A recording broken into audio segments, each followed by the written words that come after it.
Vamos a continuar con la serie de lecciones bíblicas que consideramos necesarias para todas las personas que eventualmente quieren unirse a la membresía de la iglesia, y para recordar a los que ya son miembros cuáles son aquellas obligaciones a las que nos hemos comprometido delante de Dios y cuál es el sustento bíblico que nos llama a imponer estas obligaciones, a imponernos nosotros mismos como iglesia. Estuvimos viendo la semana pasada que la iglesia tiene en la Biblia varias ilustraciones o comparaciones. Una de ellas es que la iglesia es un cuerpo y cada uno de nosotros miembros.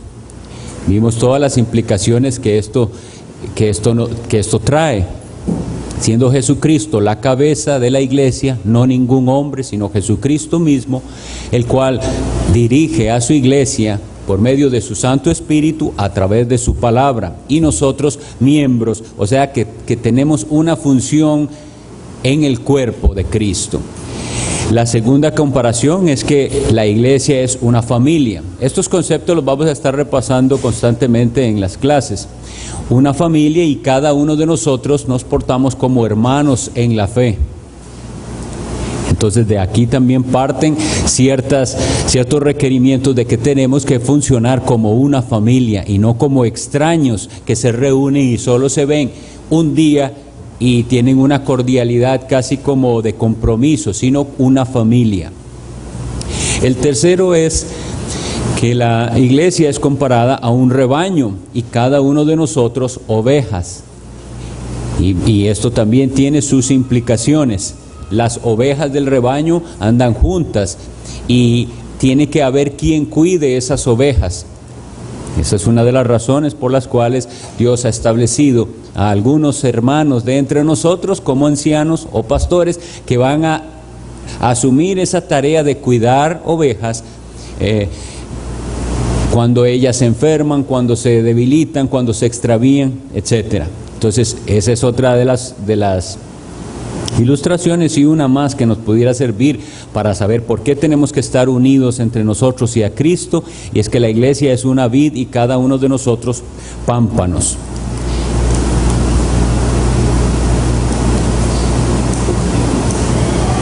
Entonces, antes de continuar, quisiera que consideremos esta pregunta que nos hace ver más claramente por qué es que nos preocupamos por dar unas lecciones de esta índole.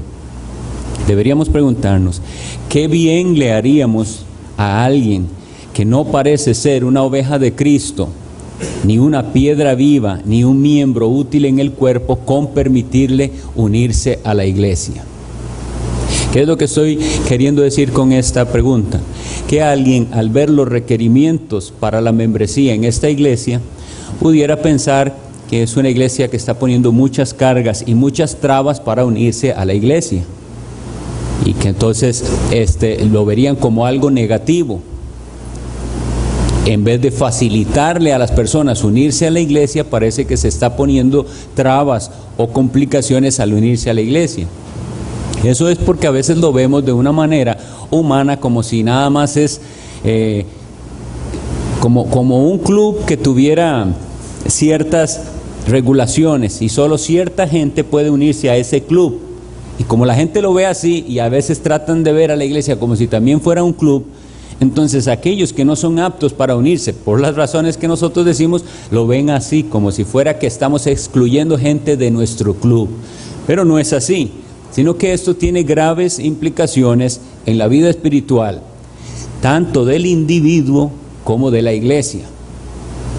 Al recibir nosotros como iglesia a una persona como miembro que no debería haber sido recibido porque hay dudas con respecto a su conversión y a su vida espiritual, el primer dañado es esa misma persona, porque le estamos ayudando a su engaño de que él está bien con Dios. Más bien, en este proceso, esa persona debería ser confrontada con cuál es su verdadera relación con Dios, cuál es su caminar. Y por otro lado, el recibir a una persona que no tiene los requisitos bíblicos, dañaría a la iglesia, porque la iglesia tiene que funcionar con todas estas ilustraciones de forma unánime, y una persona que no es creyente va a traer entonces el problema o el obstáculo en el avance de la iglesia. Esa es la razón. No le estamos haciendo ni un bien a esa persona, porque la ayudaríamos al autoengaño y estaríamos dañando a la iglesia, pero sobre todo estaríamos ofendiendo a Dios, porque Él fue el que dio los requisitos de cuáles son los materiales con los que se debe construir este edificio que se llama la iglesia de Dios. Habíamos visto también, y hoy lo que vamos a ver es un apoyo bíblico para que entendamos por qué es que hemos puesto en la constitución de nuestra iglesia algo que se refiere a la asistencia fiel a los cultos en el día del Señor, a la asistencia fiel para celebrar juntos la cena del Señor, y la asistencia a las convocaciones especiales de la iglesia, el orar unos por otros y el dar con regularidad. No todos tal vez lo vamos a ver hoy, pero voy a invitarles a que abramos la Biblia en Hebreos. Yo voy a tener igual los textos aquí en la pantalla, pero nuestro texto base va a ser Hebreos capítulo 10.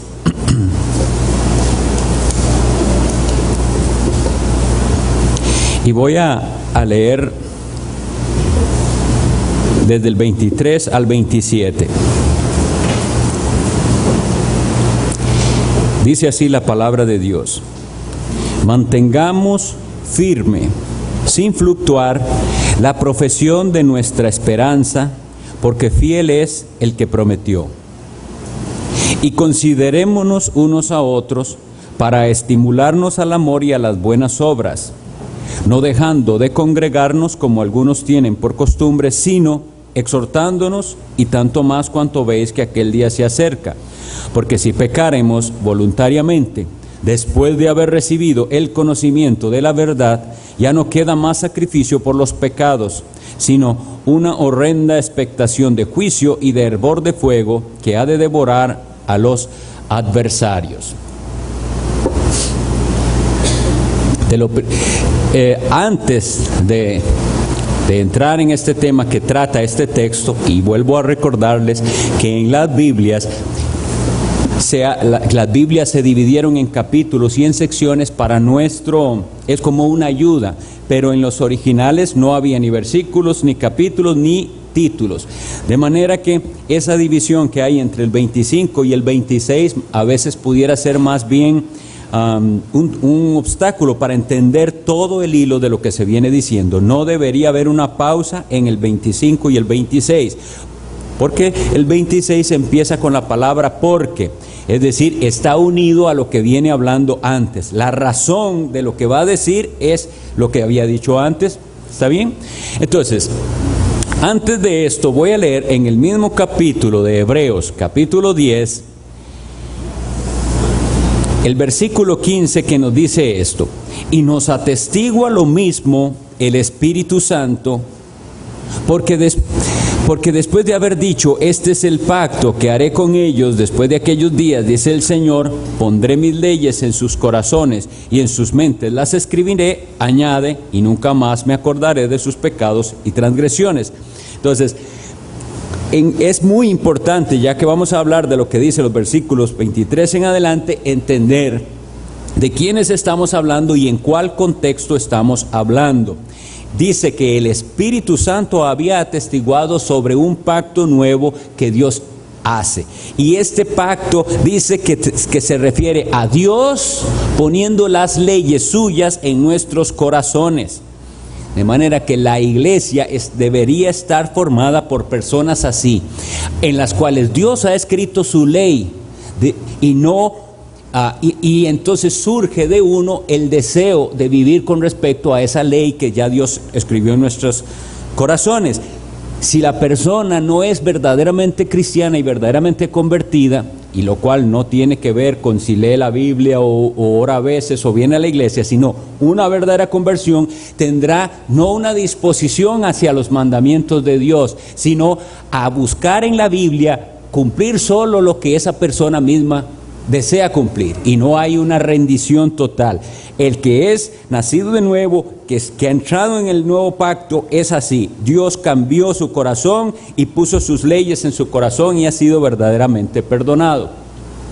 Entonces, ahora si volvamos al versículo 3, vuelvo a repetir, la idea de ver este texto es entender nosotros todos por qué como iglesia estamos tan interesados en enfatizar la urgencia de cumplir con el compromiso de congregarnos y de atender a los llamados de la iglesia que se une en adoración y en diferentes labores que el Señor nos da.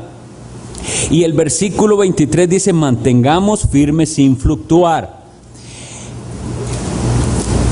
Igualmente tenemos en Hebreos 13:14 este mismo llamado, porque somos hechos participantes de Cristo, y aquí está la marca, la condición que tienen los participantes de Cristo, con tal que retengamos firme hasta el fin nuestra confianza del principio. Pues vamos a ver qué incluye, según Hebreos 10:23, la perseverancia. Porque la perseverancia no se trata simplemente de que yo diga, sí, ya yo creo esto y lo que yo creo nadie me va a hacer cambiar en lo que creo. Y eso pudiera a la persona creer que por eso persevera. Pero la perseverancia no se refiere solamente a algo que usted en su mente acepta, sino que se refiere a estas dos cosas. Mantengamos firme, sin fluctuar, la profesión de nuestra esperanza, porque fiel es el que prometió, y nos dice cómo. Considerémonos unos a otros para estimularnos al amor y a las buenas obras. La perseverancia tiene que ser en el amor y en las buenas obras, y nos dice cómo es que vamos a conseguir esto. Número 1, el riesgo de no perseverar en el amor, el Señor Jesucristo nos lo advirtió. Y aquí tenemos en pantalla cuando Él habló en Mateo 24, 12 y 13, explicando lo que sucedería. Y el Señor Jesús dijo: y por haberse multiplicado la maldad, el amor de muchos se enfriará, mas el que persevere hasta el fin, ese será salvo. Y entonces yo puse la pregunta: ¿estás dispuesto a seguir amando? ¿Estás dispuesto a no dejar que tu amor se enfríe? Este es el caso. Las personas vienen a la iglesia. Una persona viene, se une a una iglesia y empieza con mucho entusiasmo y con mucho amor, sea a servir o a vivir su vida. Pero ¿con qué se topa? Con obstáculos, con personas difíciles de ser amadas, difíciles de tratar, con a veces personas que hay en la misma iglesia que no son ni siquiera cristianos, entonces dañan de alguna manera las relaciones entre unos y otros, y esa persona, por causa de esa maldad, puede enfriarse. Y estoy hablando primero de la maldad dentro de los que se llaman cristianos, pero la maldad abunda fuera también. Y como el ser cristiano trae problemas, trae persecución, trae incomodidad con las personas que nos rodean, que no siguen a Jesucristo, esa persona llegará el momento en que su amor se enfría. ¿Y qué significa esto?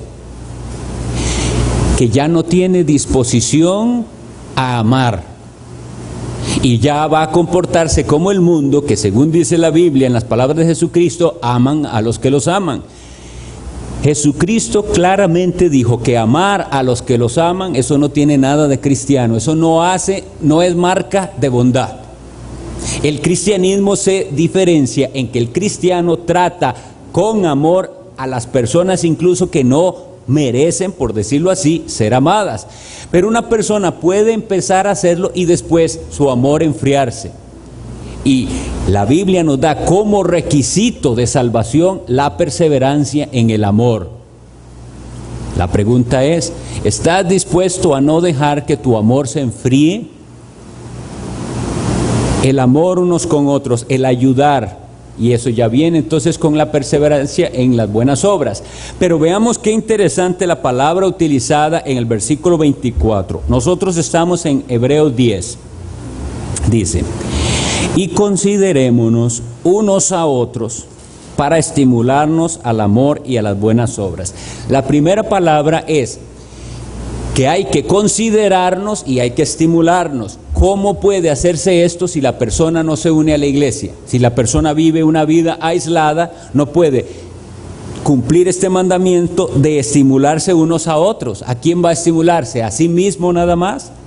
Y habíamos visto que una marca básica del inconverso es el egoísmo. En cambio, del creyente es el dar. Esta palabra estimular, vean el diccionario de la Real Academia, que es bastante ilustrativo. Oigan lo que significa estimular: aguijonear, picar, punzar, incitar, excitar con viveza a la ejecución de algo. Si pescan la ilustración, es como que necesito empujar, como hacen seguro los ganaderos, como con un chuzo, un poquito, a la vaca o al ganado para que se mueva. Qué interesante la ilustración, porque así somos nosotros muchas veces. Sabemos lo que tenemos que hacer y en nuestra mente decimos: sí, eso es lo correcto, eso debería hacerlo. Bueno, ¿y por qué no lo hace? Necesita que alguien lo punce un poquito ahí, le diga: vamos a hacerlo. Entonces, esta es una de las razones por las cuales la iglesia existe, porque unos a otros tenemos que punzarnos, incitarnos a cumplir aquello que Dios nos mandó. Y nosotros tenemos el deber de estimularnos. Ahora, seamos sinceros, es muy difícil esta labor, sí es cierto, porque en nuestra sociedad en la que predomina el individualismo, la gente vive diciendo: yo no me meto con nadie para que nadie se meta conmigo. Y eso mismo quiere traerse a la iglesia. De manera que nosotros nos vemos con gran incomodidad al ver a alguien que necesita estímulo, pero no sé cómo hacerlo, porque lo que yo temo es que se va a enojar y va a pensar mal de mí. Bueno, es cierto, como es tan difícil, más necesitamos del Espíritu Santo y más necesitamos de Dios, porque al ver un hermano que está siendo negligente, ocioso, que está desanimado, etcétera, y yo sé que yo no puedo desentenderme, yo no puedo ser como Caín, que le dijo a Dios: ¿soy yo acaso guarda de mi hermano? No, yo sé que ese es mi hermano, que no veo como que anda bien. No puedo fácilmente ir y hablar y decir lo que sea. Eso me va a impulsar a mí a orar. Señor, ve a este hermano, lo veo en esta situación, me duele ver que no veo progreso, más bien lo veo retrocediendo. Ayúdame, ¿cómo lo puedo ayudar yo a él? O manda a alguien, Señor, sabio, que le ayude. Por lo menos su oración ya está cumpliendo con el propósito, porque usted está reconociendo que es Dios primeramente el que tiene que actuar en la vida de él, pero que alguien tiene que estimularle. ¿Cómo se hace eso si no existe la iglesia? Quisiera preguntarles. Si no existe una iglesia, que es esa comunidad de personas que se comprometen a caminar juntos en amor y a estimularse unos a otros, ¿cómo se hace esto? Porque nosotros mismos no nos vemos nuestros pecados. Eso lo escribió el rey David cuando él dijo: líbrame de los que me son ocultos, hablando de sus pecados. Entonces la pregunta es: ¿puedes estimularte a ti mismo? Y la respuesta bíblica es no, eso no se puede. Uno siempre va a juzgar que uno no está tan mal, mal está el otro. Y así es como nosotros tenemos que aprender en estas lecciones bíblicas. Por ejemplo, vamos a hablar de ciertos compromisos. Y lo más fácil para nosotros es decir: mira, no vino, ese es el que tenía que haber escuchado esta lección y no vino hoy. Eso es lo más fácil para nosotros. Pero ¿de qué sirve? El Señor lo está dando es a nosotros. Entonces somos nosotros los que tenemos que hacer esta evaluación y pedir al Señor su sabiduría y orar por aquel otro. Hay que estimularnos. Ahora, esta tarea es difícil. Y como les decía, no cualquiera puede hacerla. Pero el Señor ha dado dones en la iglesia.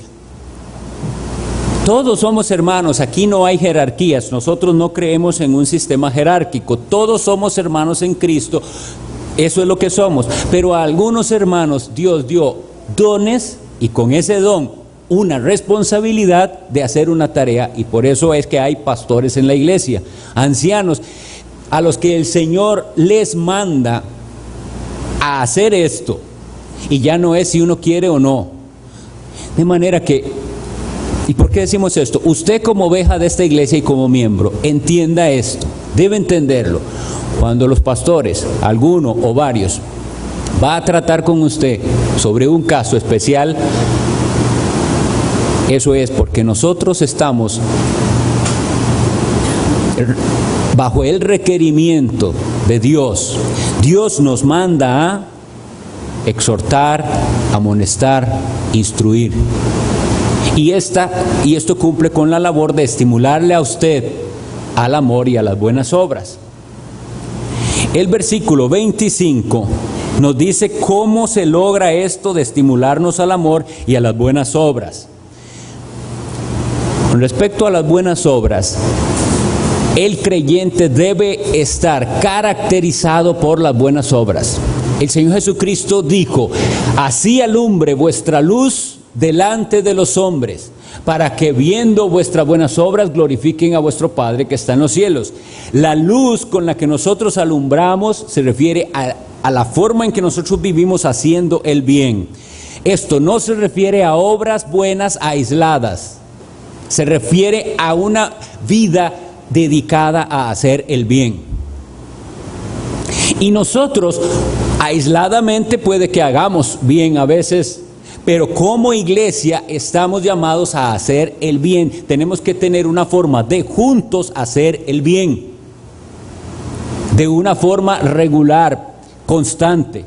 Y por eso es que en la iglesia hay diversas áreas en las que nosotros ayudamos. La ayuda a los necesitados, las consejerías, los diferentes grupos de la iglesia son buenas obras que nosotros tenemos que hacer y con ellas alumbrar, porque estamos llamados a perseverar, y porque si no perseveramos no hay salvación. Aquella persona que cree tener fe pero no perseveran en el amor y en las buenas obras no tiene la verdadera fe, y la iglesia existe para ayudarnos a confirmar esa fe. Entonces el versículo 25 nos va a dar la respuesta de cómo hacer lo que el versículo 23 nos enseña. El 23 decía que tenemos que mantener firme sin fluctuar.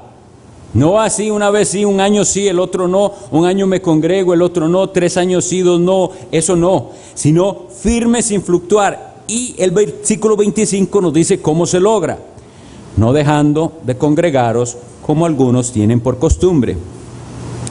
La palabra congregarse, que en griego se dice así, episinagoge. ¿A qué le suena? A sinagoga. La sinagoga, la reunión en un lugar. Una gente se reúne siempre y están juntos en un lugar. De ahí viene la palabra sinagoga, lo que hacían los judíos cuando se reunían en sus diferentes lugares en el día de reposo. Y quise hay 2 citas que vamos a ver con respecto a la reunión de los cristianos que marca una diferencia en cuanto al culto del Antiguo Testamento. Si recordamos, en el Antiguo Pacto, ¿cuál era el lugar de reunión? En toda la época de antes del exilio, por ejemplo, antes de que Judá fuera transportada a Babilonia y volviera, solo existía un lugar de reunión, el templo. Eso es lo único. Cuando Jesucristo viene y Él dice, edificaré mi iglesia, hay parámetros y hay características diferentes para el pueblo de Dios en el nuevo pacto. Y Él les dice a ellos, y los apóstoles nos enseñan, que ahora ya no hay un lugar único para reunirse, que ya no existe ese templo, sino que nosotros mismos somos el templo de Dios. Pero nos dice que nos podemos reunir en cualquier lugar como iglesia. Y la palabra iglesia, esa iglesia, ya de eso he hablado, pero es bueno que repita para que quede bien en nuestras mentes. Una iglesia, esa palabra que se refiere a aquellos que están congregados, la asamblea de los que han sido convocados, de los que han sido llamados, en el caso bíblico por Dios y apartados para Él, pero que esa palabra tenía un significado ya en la cultura griega. Y hay dos versículos bastante interesantes que usan la palabra iglesia, aunque en nuestra traducción no está, pero en la versión de los 70 y en griego sí está, y les invito a ver lo que dice Hechos 19:32 para apoyar esto que les estoy diciendo. Hechos 19:32 dice así. Dice, unos pues gritaban una cosa. Esto fue un alboroto que ocurrió en Éfeso. Y dice, unos pues gritaban una cosa y otros otra, porque la concurrencia estaba confusa, y los más no sabían por qué se habían reunido. Ahora, lo que quiero mostrarles es esto. La palabra que está ahí, concurrencia, es eclesía, de manera que nosotros pudiéramos leerlo así. Unos pues gritaban una cosa y otros otra, porque la iglesia estaba confusa y los más no sabían por qué se habían reunido. Esto es para mostrarles que esa palabra tenía un significado y era los que se habían reunido con un propósito. Y de ahí nosotros tenemos que entender que la iglesia entonces es los que se reúnen con un propósito. Pero otra cosa interesante es que en el Antiguo Testamento, por ejemplo en el Salmo 22, está escrito así: anunciaré tu nombre a mis hermanos, en medio de la congregación te alabaré. Y esto es del Antiguo Testamento, pero la versión de los 70 nos diría así: anunciaré tu nombre a mis hermanos, en medio de la iglesia te alabaré. El crecimiento espiritual del cristiano está asociado directamente y planeado en la iglesia. Y por eso nosotros estamos tan interesados en hacer que cada uno de los miembros de la iglesia entiendan la gravedad de abandonar la congregación, el abandono definitivo de la congregación. Vamos a ver por qué es que el autor de los Hebreos le dice a esta gente: cuídense mucho de no dejar de congregarse, porque, versículo 26, porque la razón por la cual yo les digo no dejen de congregarse es esta: porque si pecáremos voluntariamente después de haber recibido el conocimiento de la verdad, ya no queda más sacrificio por los pecados. La descripción de este versículo es la descripción de la apostasía. Entonces el escritor lo que está diciendo es, parafraseándolo,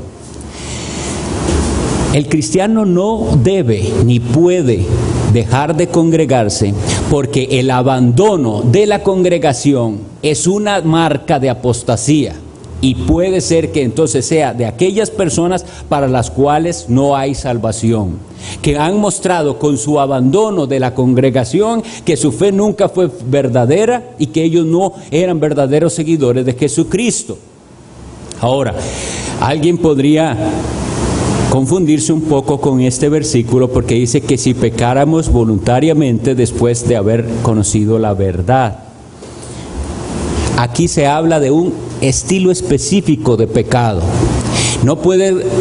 ¿Por qué pensamos que un estilo específico de pecado? Porque todos nosotros, absolutamente todos, después de haber conocido la verdad que es Jesucristo y su doctrina, hemos pecado voluntariamente. Y nosotros nunca pecamos de otra manera.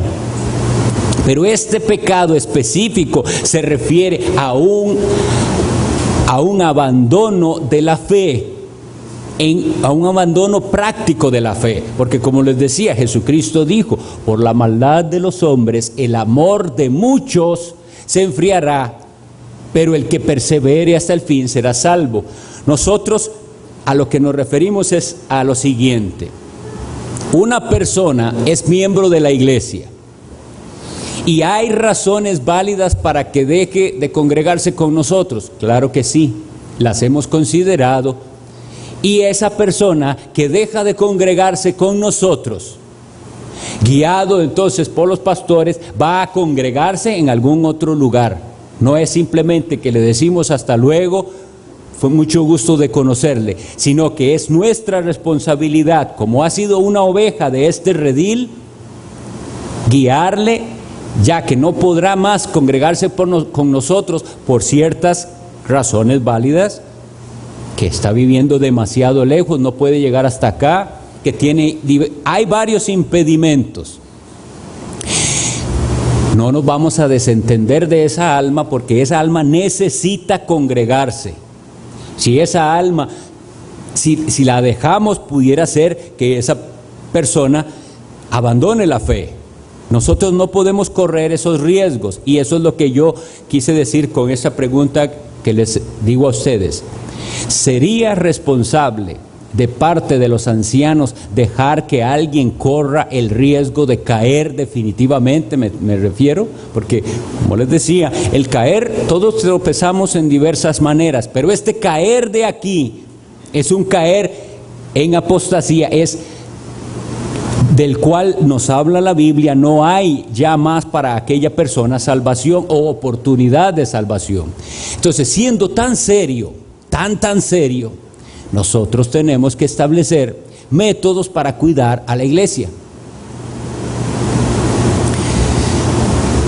Una vez más, vamos a ver si logro explicarme. No quiero, igual ahora que lo recuerdo, quiero decirlo. Por favor, hermanos, si de las lecciones quedan dudas o algo que no se entendió bien, o que lo expresé de una manera que más bien confundió, hablen, hermanos, y díganme, porque entonces puedo aclararlo en la siguiente lección o explicarle a usted mejor. Con respecto a esto, ese es el asunto. La Biblia nos habla de cierta clase de profesantes que eventualmente son apóstatas, es decir, para los cuales no hay oportunidad de salvación, y después ahí nos explica realmente lo que eso significa. Claro, una persona por sí misma no diría que está pisoteando al Hijo de Dios, que tiene por inmunda la sangre del pacto, que hace afrenta al Espíritu de gracia. Puede ser que con palabras no lo diga, pero con sus acciones, al abandonar la iglesia de Dios y al vivir según sus propios estándares y al volver a tomar ese pensamiento del mundo que algunos han hecho, dejando de ir a la iglesia y pensando, bueno, la verdad yo no soy tan mala persona. Hay personas que sí van a la iglesia y son peores que yo. Y ese tipo de cosas con las que razonan para apartar su vida de un mandamiento del cual se nos dice que tenemos que hacerlo, congregarnos, por lo que significa. Nosotros, viendo esto tan grave, tenemos que ver la manera de contrarrestar la posibilidad de apostasías. Y entonces, cuando alguien profesa fe, se une a la iglesia, vamos a estar cuidándole de que no pase esto, de que no abandone la congregación, sabiendo que esa puede ser una marca de apostasía. Y la persona va a ser confrontada y va a decir, ¿por qué es que ya no está congregándose? ¿Por qué es que está fallando y siendo infiel? Y hay diversas razones. Y la persona va a verse a sí mismo y decir, bueno, ¿de veras tengo razones? ¿O estoy poniendo excusas? ¿O ya no hay en mi alma aquel amor por Cristo y por los hermanos? ¿Cómo voy a hacer para cumplir con este mandamiento de estimularnos los unos a los otros al amor y a las buenas obras si no voy? Entonces los pastores van a tener que enfrentar a la persona con dos posibilidades que son para cualquiera de nosotros, incluso los ancianos, cualquiera. Porque la palabra nos dice, examinaos a vosotros mismos si estáis en la fe. Entonces la persona se ve, ¿usted es verdaderamente cristiano o no lo es? puede que no lo sea. Y esto lo ha usado Dios para atraerlo a la realidad y verse.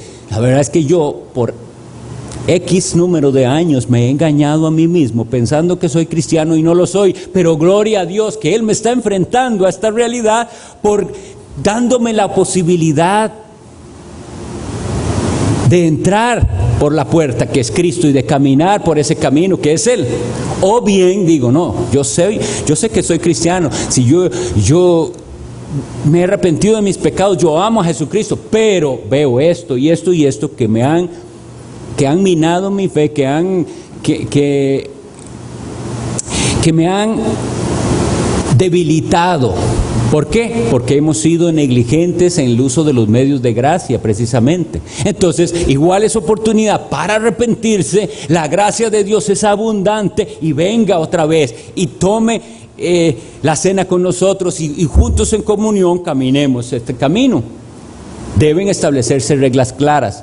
Si nosotros no las ponemos y nos esperamos a que una persona que no está viniendo a la iglesia, nada más lo dejamos a ver qué será de esa persona hasta que nos llegue la noticia de que esa persona se desvió, se fue al abismo, eso sería una cosa muy irresponsable de nosotros. Quisiera entonces volver a enfatizar con respecto a la iglesia como cuerpo y a la necesidad, y ahorita voy a leer, de cumplir con lo que nos hemos comprometido. Colosenses 2:19 nos dice así: no haciéndose de la cabeza, en virtud de quien todo el cuerpo, nutriéndose y uniéndose por las coyunturas y ligamentos, crece con el crecimiento que da Dios. Está cortado el versículo, lo sé, pero la parte que me interesa es que habla de coyunturas y de ligamentos. ¿Eso para qué sirve? ¿Tenemos una idea? Bueno, según el mismo versículo, para unir miembros del cuerpo. La iglesia funciona así, como miembros que están unidos por coyunturas y ligamentos, y está diciéndonos este versículo que ese es el método en el que Dios nos da crecimiento. Personas que no crecen espiritualmente deberían ver si están utilizando la iglesia, la reunión de los santos, adecuadamente, o si nada más están presentando en el día del Señor como quien voy para cumplir. Aquí estoy, hola, hasta luego. No hay una interacción con los hermanos, no hay crecimiento mutuo, no hay unas muestras de amor, de afecto fraternal, no hay eso. Y la iglesia, esto es hablando con respecto a un cuerpo, y la iglesia es una familia, decíamos, cada uno de nosotros hermanos. Pero entonces este ejemplo me sirvió para considerar esto. ¿Qué pensaríamos de una familia en la que no hay reglas? Los hijos pueden llegar a la hora que quieren, si quieren no llegan, no avisan. Toda familia, para que funcione correctamente, tiene que establecer reglas. Y si la iglesia es una familia, tienen que haber reglas. Y nosotros entonces procuramos que esas reglas favorezcan el crecimiento espiritual. De manera que por eso hay reglas con respecto a la asistencia. Una cosa más, pensemos, se me ocurrió este ejemplo. Todas las familias tienen en algún momento reuniones para celebrar algo o familiares, sea un cumpleaños, sea un aniversario, sea que vino alguien a visitar, cualquier cosa. Imagínense en sus familias cuáles son esas fechas en las cuales toda la familia se reúne porque van a celebrar algo juntos. ¿Qué sucede o cómo se sienten los miembros de la iglesia con que alguno en la familia simplemente no quiera ir?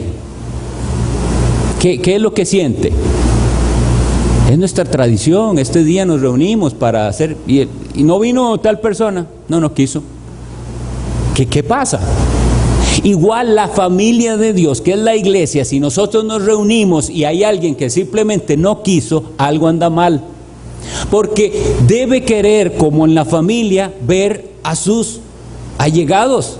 quiero verlos, quiero estar con ellos. Si eso no pasa en nuestros corazones, Dios nos está confrontando a que andamos muy mal. Puede ser que no tengamos el mismo espíritu.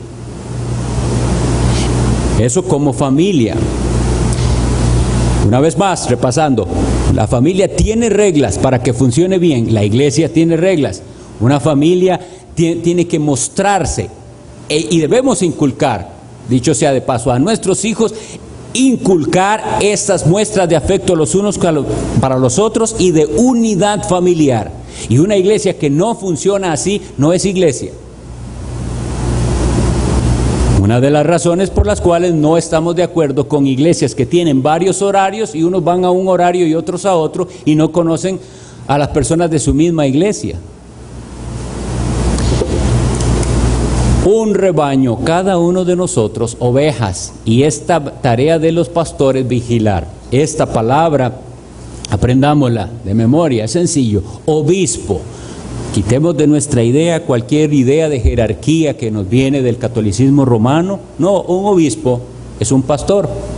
Y se usa esa palabra específica para el pastor porque en griego sí, se dice episcopos. Vamos a ver lo que significa esa palabra y nos va a dejar una buena enseñanza. Epi significa por encima. Y scopos es ver, por eso es que existen verbos, palabras que nos vienen como telescopio, microscopio. Toda esa palabra scopos es ver. Entonces, el episcopo, el obispo, está viendo por encima y esa es una labor pastoral. Cuando hay ovejas, el pastor no es que las suelta ahí y él se va a dormir, él está vigilante. ¿Dónde está aquella que siempre se me va para la parte peligrosa? ¿Dónde está aquella pequeñita, aquella que va apenas, que va a tener cría, etcétera? Está vigilante. Esa es labor de los pastores. Y entendiéndolo, la congregación va a saber por qué preguntamos y por qué estamos interesados en saber las razones de su infidelidad a la iglesia. Y está mandado. Hechos 20:28, el apóstol Pablo, despidiéndose de los ancianos en Éfeso, les dice: por tanto, mirad por vosotros mismos. Y esto es interesante, porque yo también tengo que ver, no solo por los hermanos, sino por los que Dios me ha dado como pastores. Y yo tengo que cuidar a Eduardo y a Eric y a Ronnie también, y ellos a mí. Y ustedes, todos nos cuidamos, pero a los que Dios dio esta tarea pastoral, les dio este encargo. Dice, cuidar de nosotros mismos y del rebaño en que ¿quién nos puso? El Espíritu Santo. Nos ha puesto por obispos para apacentar, que es cuidar, alimentar, la iglesia del Señor, la cual Él ganó por su propia sangre. Entonces, ¿cuál es el compromiso mínimo esperado en esa iglesia? La asistencia fiel a los cultos en el día del Señor. Y en otra ocasión había dicho esto, pero vuelvo a decirlo para que lo consideremos. Si este es el día del Señor, ¿cuál otra actividad sería más apropiada para la iglesia del Señor que reunirse a adorar? Y en la tarde, yo quisiera preguntar a los que en la tarde no vienen, y obviamente estoy diciendo a los que en la tarde no vienen porque no quieren, no porque no pueden, porque hay personas que se les hace imposible. Y nosotros no estamos imponiendo cargas imposibles de llevar. Estamos preguntándole a la persona que pudiendo venir al culto de la noche no viene, ¿tiene usted a esa hora una actividad más provechosa para su alma que reunirse con nosotros? ¿Puede mencionarme algo que usted prefiere a reunirse con sus hermanos? Porque eso va a mostrar el estado de su corazón. Si la razón por la que no está asistiendo al segundo servicio es que usted tiene una serie de televisión, ya usted fue enfrentado a su ídolo, que está cansado, etcétera. ¿Cuáles son? Porque de lo que se trata también es de que lo que nosotros ofrecemos aquí es una ofrenda a Dios juntos. Y no significa que podemos venir solo si nada me lo impide. No, más bien superando cualquier obstáculo, estaré ahí con mis hermanos. Cuando lo tenemos así, cuando es en mi mente y en mi corazón está que yo me reúno, excepto algo suceda, entonces es diferente. Cuando en la mente de la persona está, si no me sale ninguna otra cosa voy, se ve quién es su Dios. ¿Usted vive para usted mismo o para el Señor Jesucristo? Y número 2, ¿qué esperamos? Celebrar juntos la Cena del Señor. Aquí de mes por medio celebramos la Cena del Señor, el memorial de la muerte de nuestro Salvador. Y eso es un medio de gracia. Dios nos enfrenta por un rito visible a la razón por la que nosotros hemos sido salvados, el sacrificio de Jesucristo. Asistir a convocaciones especiales, ¿por qué? Porque lo que suceda aquí me importa a mí. El mismo caso de la familia. ¿Qué sucedería? ¿Qué pensarías de una familia en la cual hay asuntos que resolver, sea económicos, sea de otra índole, de alguien enfermo, y algún hermano o hermana de la familia dice, eso no es conmigo, que papá vea a ver cómo paga esa deuda, que mamá vea a ver cómo hace con la casa, está enferma? Ese desligue de los hijos nos muestra una familia completamente disfuncional. Igual sería una familia disfuncional la iglesia si hay asuntos que resolver como iglesia y usted no está aquí para decir estoy de acuerdo o no estoy de acuerdo, o yo tengo una idea. Orar los unos por los otros, y esto es algo